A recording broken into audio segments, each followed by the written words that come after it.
20 अगस्त 2026 को Donald Trump ने social media पर एक पोस्ट लिखी और उसमें उन्होंने ये ऐलान कर दिया कि अब अमेरिका सिर्फ ईरान को नहीं बल्कि हर उस देश, हर उस बैंक और हर उस कंपनी को टारगेट करेगा जो ईरान की किसी भी तरह मदद करती पाई गई। उन्होंने इसे नाम दिया है economic warfare and isolation on an unprecedented scale, यानी ऐसी इकोनॉमिक जंग जो पहले कभी नहीं देखी गई। तो सवाल ये उठता है कि आखिर डोनाल्ड ट्रंप की ये नई स्ट्रेटजी है क्या, और क्या ये सच में काम करेगी या फिर ये सिर्फ एक दावा भर है। चलिए इस कहानी को शुरू से समझते हैं। पहले थोड़ा बैकग्राउंड समझ लेते हैं ताकि पूरी बात साफ हो जाए। 28 फरवरी 2026 को अमेरिका और इसराइल की तरफ से ईरान पर एक बहुत बड़ा हमला शुरू हुआ। अब इस जंग को करीब 6 महीने हो चुके हैं। ये जंग सिर्फ ईरान तक सीमित नहीं रही बल्कि पूरे गल्फ रीजन में फैल गई है, जिससे शिपिंग रुकी हुई है और दुनिया भर के एनर्जी मार्केट्स में उथल पुथल मची हुई है। इस बीच डिप्लोमेटिक बातचीत भी अटकी हुई है और पहले जो सीज फायर एग्रीमेंट्स हुए थे वो भी लंबी शांति नहीं ला पाए। तो अब वाशिंगटन एक बार फिर इकोनॉमिक प्रेशर की तरफ लौट रहा है ताकि तेहरान को झुकने पर मजबूर किया जा सके। ट्रंप ने अपनी पोस्ट में लिखा है कि कोई भी देश जो अपने फाइनेंशियल इंस्टीट्यूशंस, बिजनेसेस, एयरपोर्ट्स या गवर्नमेंट एंटिटीज़ को ईरान को किसी भी तरह की लाइफलाइन देने की इजाज़त देता है, उसे खुद बहुत बड़े इकोनॉमिक कंसिक्वेंसेस भुगतने होंगे।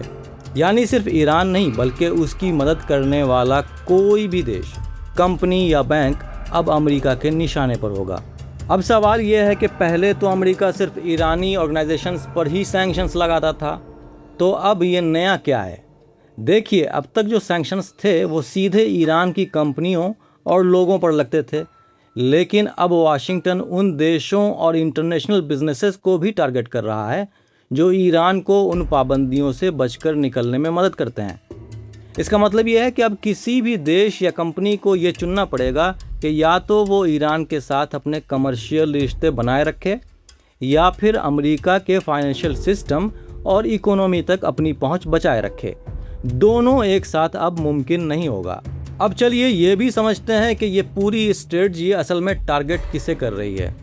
ईरान के आसपास सालों में एक पूरी शैडो इकोनॉमी बन चुकी है, यानी एक छिपी हुई अर्थव्यवस्था जो सैंक्शंस को बाईपास करने के लिए बनाई गई है। इसमें कई नेटवर्क्स शामिल हैं जो ईरानी तेल को इधर से उधर मूव करते हैं, जो पैसे को तीसरे देशों के ज़रिए घुमाते हैं, जो सामान की असली ओरिजिन को छुपाते हैं और जो ईरान से जुड़े जहाज़ों और प्लेन्स को लॉजिस्टिक सपोर्ट देते हैं। इसमें सबसे इम्पोर्टेंट चीज़ है डार्क फ्लीट टैंकर्स, यानी ऐसे तेल के जहाज़ जो अपने AIS ट्रैकिंग सिस्टम को जानबूझकर बंद कर देते हैं ताकि कोई उन्हें ट्रैक ना कर सके। ये जहाज़ समुंदर के बीच में ही एक दूसरे को तेल ट्रांसफ़र करते हैं, जिसे शिप टू शिप ट्रांसफ़र कहा जाता है। एक हालिया एस्टीमेट के हिसाब से ईरान के पास करीब 400 ऐसे शिप्स का एक पूरा शैडो फ्लीट मौजूद है। ये जहाज़ ईरान से निकलते हैं, समंदर में कहीं दूसरे जहाज़ को तेल दे देते हैं और फिर वो तेल आगे चीन जैसे देशों तक पहुंच जाता है, जो अकेला ईरान के करीब 90% एक्सपोर्टेड ऑयल को खरीदता है। इसके अलावा डोनाल्ड ट्रंप की ये स्ट्रेटजी उन फ्रंट कंपनीज को भी टारगेट कर रही है जो तीसरे देशों में बैठकर ईरान के कनेक्शंस को छुपाती हैं, और उन एक्सचेंज हाउसेस को भी टारगेट किया जा रहा है जो बिना अमेरिकी डॉलर सिस्टम के जरिए पैसा घुमाने का काम करते हैं, और उन पोर्ट्स और एयरपोर्ट्स को भी जो ईरान से जुड़े जहाज़ों और प्लेन्स को अपनी सर्विसेज देते हैं। अब इस पूरी स्ट्रेटजी के पीछे जो मुख्य हथियार है उसे कहते हैं सेकेंडरी सैंक्शंस। इसका मतलब ये है कि अमेरिका सिर्फ ईरानी कंपनियों को टारगेट नहीं करता बल्कि किसी भी विदेशी कंपनी या बैंक को भी ये धमकी देता है कि अगर वो सैंक्शंस्ड ईरानी नेटवर्क के साथ बिजनेस जारी रखते हैं तो उन्हें अमेरिकी फाइनेंशियल सिस्टम से बाहर कर दिया जाएगा। अब बात करते हैं कि ट्रंप इस वक्त पर यह कदम क्यों उठा रहे हैं। ट्रंप का दावा है कि अमेरिका के मिलिट्री ऑपरेशंस ने ईरान की मिलिट्री कैपेबिलिटीज़ को बहुत बड़ा नुकसान पहुंचाया है। इसमें naval assets, air defence systems और वेपन्स प्रोडक्शन इंफ्रास्ट्रक्चर शामिल है। ट्रंप एडमिनिस्ट्रेशन का मानना है कि अगर इस मिलिट्री नुकसान को एक बहुत सख्त इकोनॉमिक दबाव के साथ जोड़ दिया जाए तो तेहरान को बातचीत की टेबल पर आने पर मजबूर किया जा सकता है।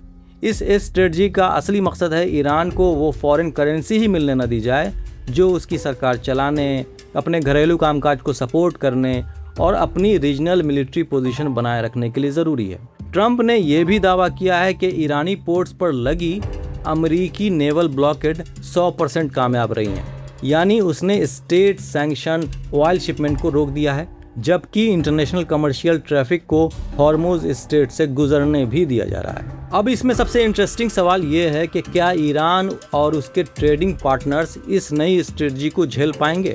देखिए, 1979 के इस्लामी इनकलाब के बाद से ईरान दशकों से गंभीर इंटरनेशनल सैंक्शंस के साये में जी रहा है और इस दौरान उसने पाबंदियों के बावजूद व्यापार जारी रखने के तरीके भी बहुत ज़्यादा डेवलप कर लिए हैं। यही तजुर्बा अमेरिका की इस नई स्ट्रेटजी को लागू करने के लिए अनुमान से कहीं ज़्यादा मुश्किल बना देगा।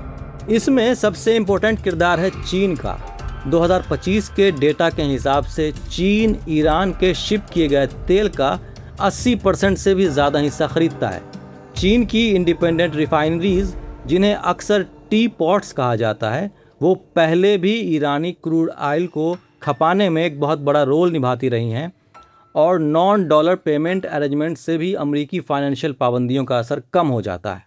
अगर वॉशिंगटन चीनी इंस्टीट्यूशंस पर बड़े पैमाने पर सेकेंडरी सेक्शन लगाता है तो इसके बहुत दूरगामी नतीजे निकलेंगे, क्योंकि चीन सिर्फ ईरानी तेल का बहुत बड़ा ख़रीदार ही नहीं है, बल्कि अमेरिका को भी बहुत सारा सामान एक्सपोर्ट करता है, जिसमें strategically important rare earth mineral भी शामिल है।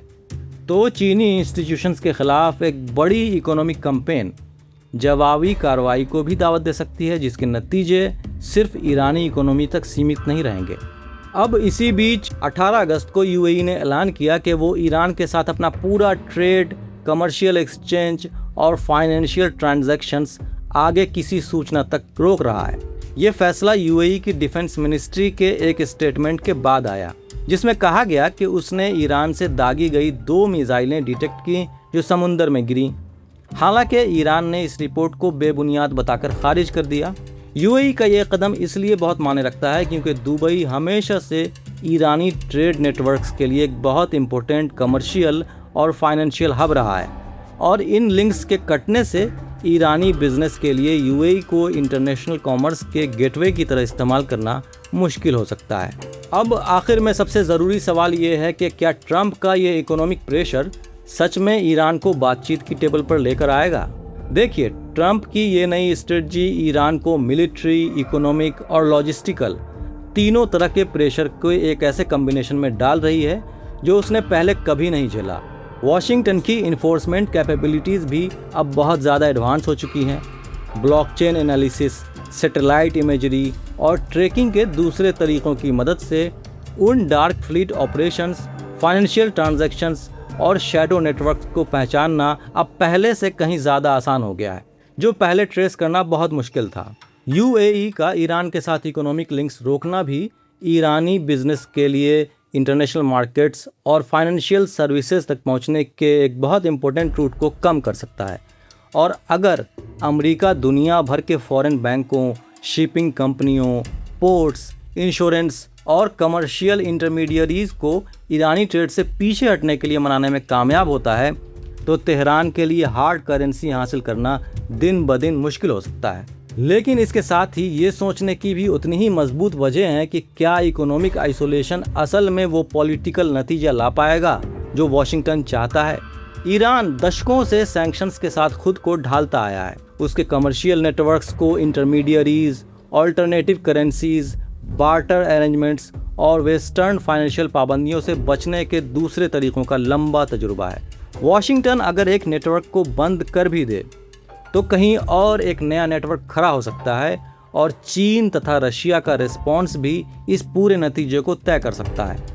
अगर बीजिंग को ये लगता है कि ये बड़ी सेकेंडरी सैंक्शंस उसकी अपनी एनर्जी सिक्योरिटी या सॉवरेनिटी के लिए ख़तरा है, तो वो ईरानी ट्रेड के लिए ऑल्टरनेटिव चैनल्स को और बढ़ा सकता है। रशिया का भी ईरान के साथ जो इकोनॉमिक और मिलिट्री रिश्ता है, वो तेहरान को कैस्पियन रीजन जैसे और रास्ते भी दे सकता है जिन्हें अमेरिका अपनी नेवल पावर से नहीं रोक पाएगा। और एक और बड़ा रिस्क भी है, अगर मैक्सिमम इकोनॉमिक प्रेशर का नतीजा वही न निकले जो वॉशिंगटन चाहता है तो क्या होगा। अगर ईरान की लीडरशिप ये मान लेती है कि सैंक्शंस ने अब किसी भी तरह की इकोनॉमिक राहत की उम्मीद को ख़त्म कर दिया है, तो तेहरान ये भी सोच सकता है कि समझौता करने से बेहतर है कि एस्केलेशन यानी टकराव को और बढ़ाया जाए, और वो इसका जवाब asymmetric warfare, drone attacks, ballistic missile और मैरीटाइम रूट्स पर दबाव के जरिए दे सकता है। कमर्शियल शिपिंग, ऑयल फैसिलिटीज़ या दूसरे रीजनल इंफ्रास्ट्रक्चर से जुड़ी कोई भी नई एस्केलेशन एनर्जी की कीमतें और बढ़ा सकती हैं, और इससे एक बड़े सेटलमेंट की इंटरनेशनल डिमांड भी बढ़ सकती है।